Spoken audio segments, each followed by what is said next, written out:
Em que estávamos aqui soltando aquela vinheta de plantão, breaking news, assustados com os bombardeios e a guerra na Ucrânia. Há 2 anos completando já dessa situação dos conflitos e falávamos, né?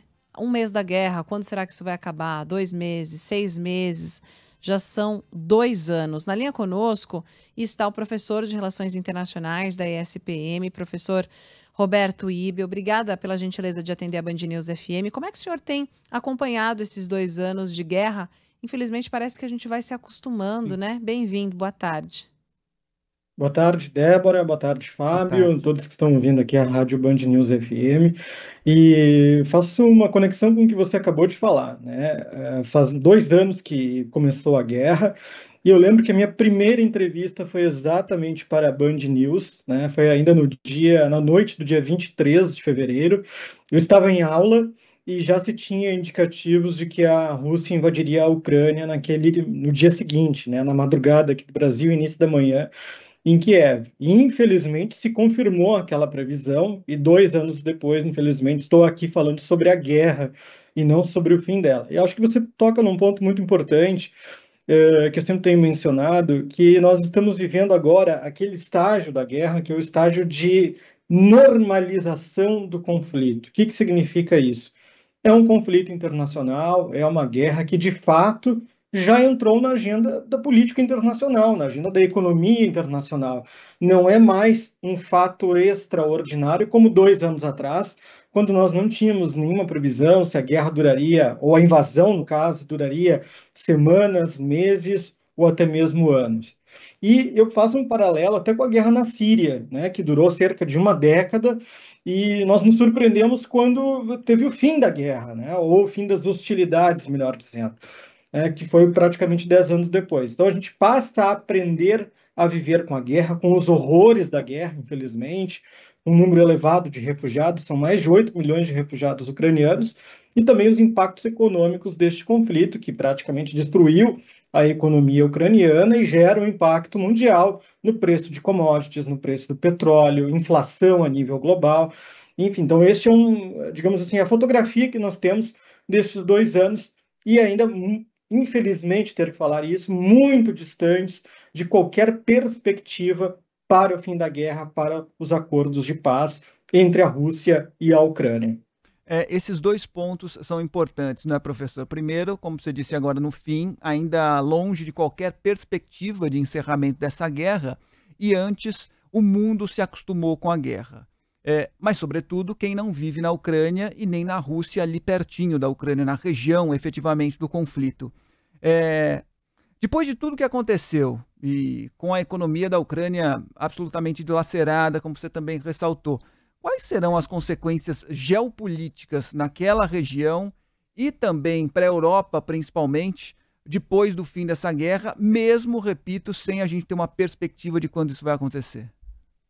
Bom, as consequências geopolíticas, Fábio, eu acho que no primeiro momento é a questão da insegurança internacional, né? Nós já vimos de um momento de fragilidade, né?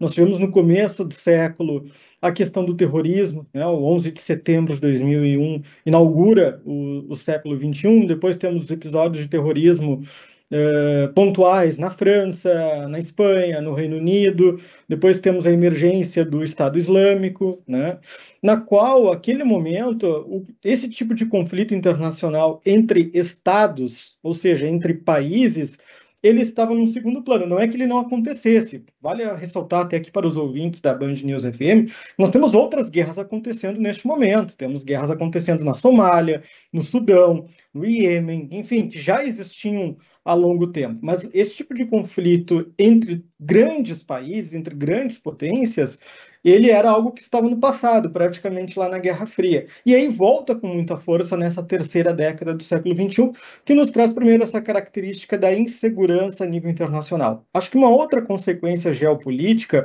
também é o fortalecimento da OTAN. A OTAN, é aquela que, com o final da Guerra Fria, muitos analistas internacionais, geógrafos, historiadores diziam que não tinha mais sentido a existência da OTAN, porque ela foi criada justamente para conter o avanço do bloco soviético. E hoje a OTAN é muito claro o seu propósito de conter o avanço da Rússia enquanto uma potência global e eu diria também, arriscaria afirmar também, evitar uma certa ascensão da China a nível internacional. E uma terceira consequência, recentemente até saiu uma matéria, uma grande publicação internacional, foi dessa semana, que colocava o papel ressignificado da Europa, ou melhor dizendo, da União Europeia, com a guerra na Ucrânia e também o conflito que acontece hoje na faixa de Gaza, porque ficou muito claro que os Estados Unidos ele tem o seu papel na geopolítica, a Rússia também tem, a China também tem, mas a União Europeia é provocada a tomar um partido que não necessariamente, a tomar uma posição que não necessariamente é a mesma dos Estados Unidos, não necessariamente é a mesma do Reino Unido.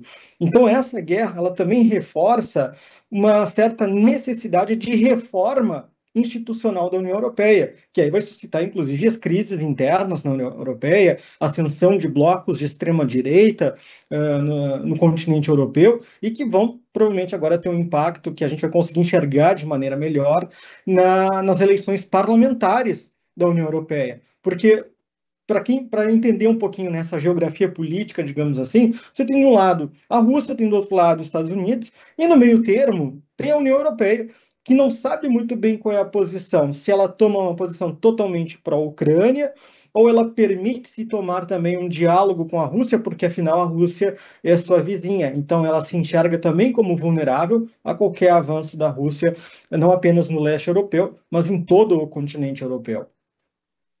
Pois é, professor. Quero perguntar justamente sobre esse papel da comunidade internacional, né, na mediação de conflitos, porque você falava sobre essa importância da OTAN, mas muitas vezes a sensação que se tem é que há uma série de reuniões, de encontros, de pronunciamentos, de comunicados, as salas distantes, né?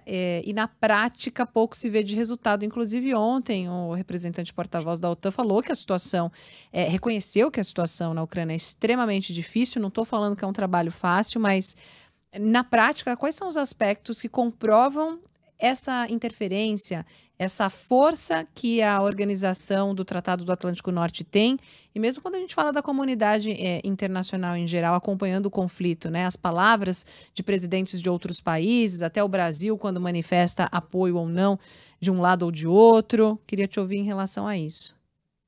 Bom, primeiro, com relação à OTAN, nós podemos entender que uma das causas, talvez, do começo da guerra e que justifica para os russos, né, a invasão à Ucrânia, era a percepção de Moscou de que a Ucrânia estaria ingressando na OTAN e ela enxerga isso como uma ameaça. Afinal, é um país fronteiriço, a Rússia. A Rússia percebia que talvez ter bases militares da OTAN no seu quintal de casa, digamos assim, em bom português, traria mais vulnerabilidade, traria talvez até insegurança para a soberania territorial da Rússia. Esse é um dos argumentos que os russos vão utilizar para invadir a Ucrânia em 2022. A nível mais amplo, digamos assim, a OTAN hoje ela se coloca como, sim, um fórum de discussão sobre o que fazer com a Ucrânia, porque está muito claro que a OTAN ela não vai intervir diretamente na guerra. Isso se comprovou nos últimos 2 anos, né? Se tivesse um momento para a OTAN ingressar, eu digo as forças da OTAN e dos seus Estados-membros, isso já teria acontecido, e não aconteceu até o momento. Só que a OTAN também entende que ela não pode abandonar de vez, ignorar completamente a Ucrânia, porque a Ucrânia é um ator importante para a sua própria existência. Então, eu acho que esse é um dilema, digamos assim, que a OTAN encontra hoje enquanto um organismo internacional. Até que ponto ela pode atuar sem provocar diretamente a Rússia e até que ponto ela pode atuar também para a preservação da Ucrânia, haja visto os compromissos que foram estabelecidos previamente. E aí, respondendo a segunda parte da sua pergunta, a comunidade internacional ela fica muito clara a partir da invasão da Rússia na Ucrânia de que não há uma simpatia com as ações da Rússia por parte de outros países, como, por exemplo, a própria China. Eu sempre destaco as abstenções que a China fez e continua fazendo em alguns momentos no Conselho de Segurança das Nações Unidas em não apoiar ou não vetar sanções contra a Rússia, porque ela muito bem poderia vetar qualquer tipo de sanção à Rússia, e ela se abstém, porque isso também mostra que a China percebe que qualquer movimento mais pró-Rússia pode trazer problemas geopolíticos para si também, porque afinal a China também tem suas questões territoriais muito semelhantes, dadas as proporções, com a Ucrânia e a Rússia, como o caso da Crimeia e o Donbass. A China tem as questões do Tibete, tem as questões de Xinjiang, do Mar do Sul da China e principalmente de Taiwan. E aí, trazendo um pouco para a questão do Brasil, nós tivemos uma mudança de governo neste período, uma mudança de política externa. Durante o governo do ex-presidente Jair Bolsonaro, o Brasil tinha algumas posições que eram, inclusive, contrastantes. Bolsonaro viaja a Moscou uma semana antes do início da guerra e tinha uma posição um pouco mais pró-Rússia, enquanto que o então vice-presidente, o atual senador Hamilton Mourão, tinha uma posição mais pró-Ucrânia. O Itamaraty, dividido também sobre a chancelaria de Ernesto Araújo, condenava as ações da Rússia, mas também não apoiava totalmente a Ucrânia. Aí o embaixador do Brasil na ONU tinha uma outra posição de condenação das ações da Rússia. Muda o governo no Brasil, com a política externa do presidente Lula, a gente parece ter uma sintonia mais clara com relação à guerra. Lula condena as violações territoriais da Ucrânia por parte da Rússia, mas também defende a importância da Ucrânia se abrir para o diálogo com a Rússia, mesmo que isso possa ensejar numa perda territorial para os ucranianos. Tanto é que isso vai dificultar, inclusive, o primeiro encontro entre Lula e Zelensky, que vai acontecer apenas no final do ano passado, durante a Assembleia das Nações Unidas em Nova York, nos Estados Unidos. Muito bem, esclarecimentos importantes e infelizmente, logo no começo, deixando claro o que muitos especialistas dizem, né, professor? Realmente está muito distante do fim dessa guerra. Professor Roberto Ibel, de Relações Internacionais da SPM, obrigado mais uma vez por colaborar com os ouvintes da Band News FM. Professor, até uma próxima. Obrigado, uma boa tarde a todos. Obrigada. Agora 1h33.